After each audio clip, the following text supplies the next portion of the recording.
শুক্রবার রথযাত্রা। বৃষ্টিমুখর সকাল থেকেই রাজ্যবাসী রথযাত্রার স্বাদ নিতে মুখিয়েছিল।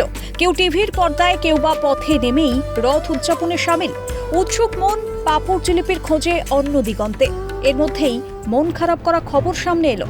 অভিযোগ, দক্ষিণ কলকাতার কসবা ল কলেজের মধ্যেই গণধর্ষণের শিকার এক পড়ুয়া। অভিযুক্ত হিসেবে নাম উঠে এসেছে এক প্রাক্তনী সহ 2 ছাত্রের। তারা আবার শাসক ঘনিষ্ঠ। মূল চক্রী প্রাক্তনী মনোজিৎ মিশ্র কলেজের তৃণমূল ছাত্র পরিষদের নেতা হিসেবেই পরিচিত ছিল। আর এখানেই প্রশ্ন, কসবা ল কলেজে গণধর্ষণ কাণ্ডের নেপথ্যে কি প্রেম নাকি শাসকগিরি? বিষয়টা হয়তো বুঝতে অসুবিধা হচ্ছে, তাই তো? গণধর্ষণ নিয়ে কথা বলতে গিয়ে হঠাৎ প্রেম নিয়ে বলছি কেন? তাহলে খোলসা করা যাক। বুধবার দুপুর 12টা 5 মিনিট নাগাদ কলেজে ফর্ম তুলতে যায় নির্যাতিতা। সূত্রের খবর, এরপরেই নির্যাতিতাকে ডাকে অভিযুক্ত মনোজিৎ মিশ্র। টিএমসিপির ভালো পদ দেওয়ার প্রলোভন দেওয়া হয় নির্যাতিতাকে। এরপর বেলা 4টে নাগাদ নির্যাতিতা বাড়ি যাওয়ার জন্য রওনা দেয়। তখনই ইউনিয়ন রুমের কাছে বর্তমান জিএসের সঙ্গে দেখা হয় নির্যাতিতার। ধৃতদের একজন এসে নির্যাতিতাকে বিস্কুটের প্যাকেট দেয়। তারপরেই ইউনিয়ন রুমে মনোজিতের কাছে যেতে বলে নির্যাতিতাকে। তরুণীর সঙ্গে থাকা অন্যদের চলে যেতেও বলা হয়। সূত্রের খবর, ইউনিয়ন রুমে নির্যাতিতাকে বিয়ের প্রস্তাব দেয় অভিযুক্ত ছাত্রনেতা মনোজিৎ। মনোজিতের প্রেমিকা থাকা সত্ত্বেও নির্যাতিতাকে বিয়ের প্রস্তাব।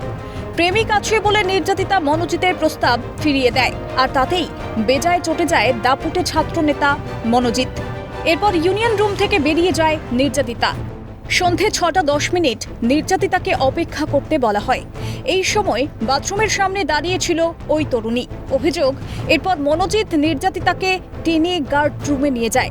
গার্ড রুমেই চলে তার সঙ্গে নারকীয় অত্যাচার। মনোজিৎ এবং তার 2 শাগরেদ নির্যাতিতার উপর ঝাঁপিয়ে পড়ে। কেড়ে নেওয়া হয় নির্যাতিতার মোবাইল ফোন।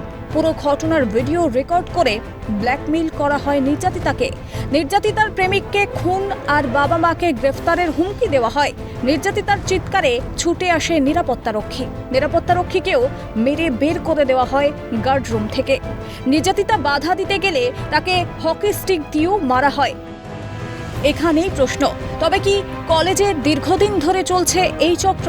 ক্ষমতার অলিন্দে থাকা ছাত্রনেতারা কলেজে আসা ছাত্রীদের নিজেদের স্বার্থে ব্যবহার করছে।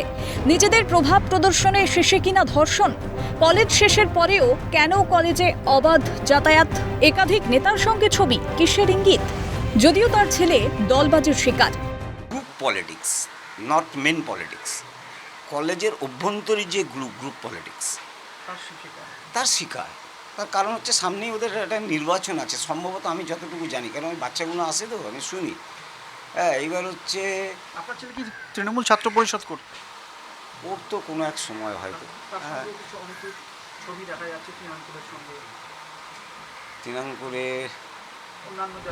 ঘটনার পরেই পুলিশ তৎপরতার সঙ্গে অভিযুক্তদের গ্রেফতার করেছে। শুরু হয়েছে তদন্ত।